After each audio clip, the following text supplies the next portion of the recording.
Sziasztok! Rajzoljunk együtt Halloween-i töklámpást! A lap közepére húzzunk 2 ferde vonalat, majd ezeket egészítsük ki háromszöggé.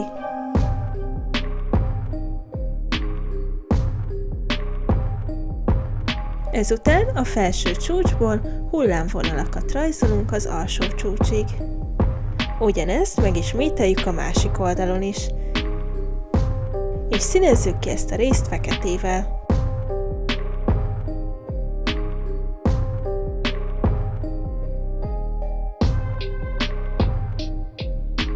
A szemei közé megrajzoljuk az orrát. Olyanok lesznek, mint a vízcseppek.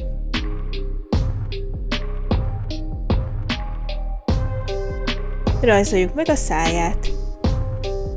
Ez legyen egy vastagabb vonal.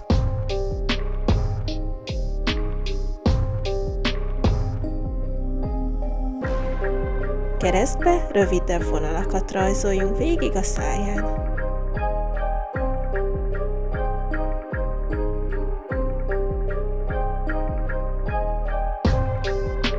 Végül az arca köré megrajzoljuk a tököt.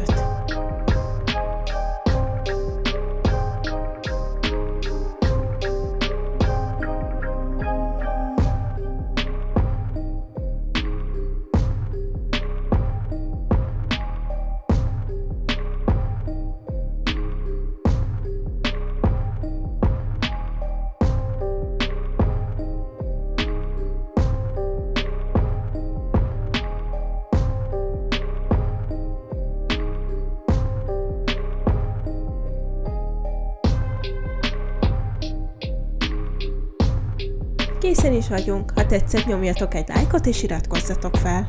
Találkozunk legközelebb, sziasztok!